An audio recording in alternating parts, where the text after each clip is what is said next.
खुलुमबाय स्टुडिय'आव आं उदांस्रि मुसाहारि एपीएससी आनजादाव उथ्रिसार जानो हानाय मुसुखा ब्रह्मखौ दिनै गाजा गोमजायै बरायदों। सानसेनि उनाव सानसे बर' हारिया सिगां फारसे दावगालांनाया आवगायबाय थानायखौ नुनो मोननाय जादों।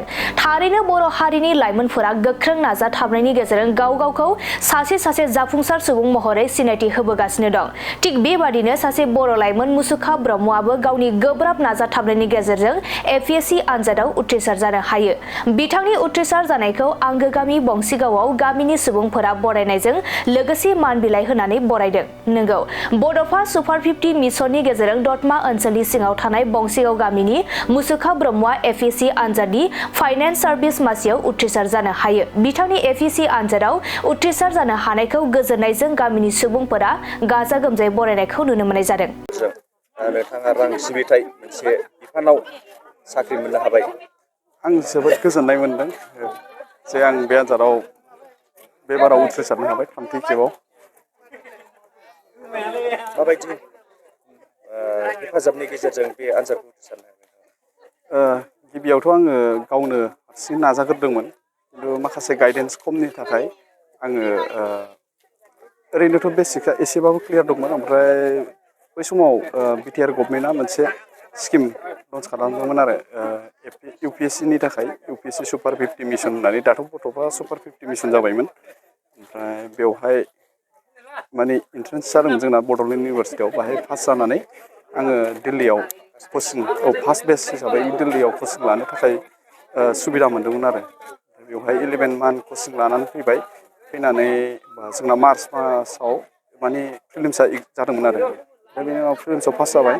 ओमफ्राय जुनाव मेन्स एग्जाम जादोंमोन जुननि 2023आव। बेवहाय खिन्थु मेन्सआव पास जादोंमोन, ओमफ्राय माबायाव इन्टारभिउआव जाहैयासै आरो फाइनाल रिजाल्टआव नामा सेलेक्सन लिस्टआव ओंखारासै।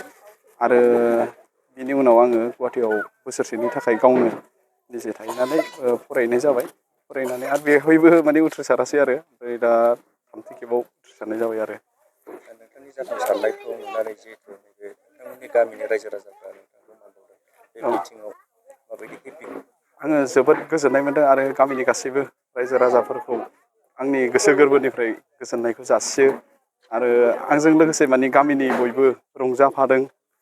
बेखौ नुनानै आरो खुसिसिन मोन्दों। आरो इयुनाव जे जोंनि गामिनिफ्रायबो बा ओनसोलनिफ्राय माने एपीएससि नङाबाबो माने गुबुन बिथिङावबो जाहाथे मोजां सोलोंथाइ लानानै बा मोजां जेनेबा सोरबा स्पर्टसआवबा इन्टारेस्ट गोनांफोरबो दङ जोंनि गामियाव।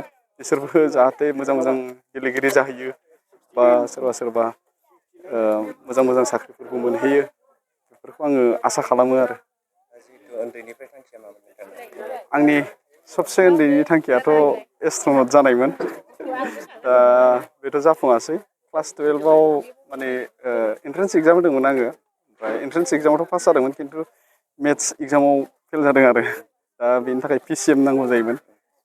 मेथ्स एग्जामाव फेल जानायलाय आङो माने खेबसे फिन होबावदोंमोन आङो माबाखौबो ओइचएसखौबो, खिन्थु बेवहायबो पास जायाखै आं मेथ्स एग्जामाव। ओमफ्राय बेनिफ्राय आङो बटानियाव मेजर लानानै गभर्नमेन्ट कलेजाव फरायनाय जाबाय आरो। उन समाव गुबुन बिफानाव खामानि मावनो जिहेतु नाजाबावगोन नामा नोंथाङा? औ, नाजागोन। उन्दैयाव जिहेतु गुदि आरो गेजेर फरायसालिखौ नोंथाङा मा मिडियामजों फरायामोन? आङो आंना हाइ स्कुला माबायावमोन, बर' मिडियामावमोन, गुरुदेब कालिचरन एकाडेमि दतमानिफ्राय। बेनिफ्राय आङो हायार सेकेन्डारि ग्रेजुवेसनखौ क'क्राझार गभर्नमेन्ट कलेजनिफ्राय 2017आव पास खालामदों। बेनि उनाव बड'लेण्ड इउनिभारसिटियाव बटानि साबजेक्टआव एमएससि खालामनाय जादों आरो। ओमफ्राय 2019आव बेनिफ्राय पास खालामबाय। ओमफ्राय 2019निफ्राय 22 सिमा काजलगाव JSB सिभिल हस्पिटालाव आयुष्मान भारतआव खामानि मावनाय जादों आरो एसे। जिहेतु उन्दै फरायसा लाइमोनफोरनिसिम मा मेसेज होनो सानो? आङो बिथांमोननिसिम बेखौनो बुंथिनो सानो जे थांखि ला, जेखुनु खामानि मावा मानो, जेखुनु नाजाया मानो, थांखि ला आरो नाजानायखौ दागार आरो। खेबसे खेबनै फेल जानायखौ जेबो साननो नाङा। दुखुआथ' मोनो, फेल जाबा दुखु मोनो, खिन्थु नाजानायखौ आरो स्ट्रंसिन खालामबाव आरो बबेनि थाखाय फेल जाखो बेखौ जाहाथे मिथिनानै बेखौ आरो जाहाथे मोजांसिन खालामो, बेखौनो आङो बुंथिनो सानो। Thank you.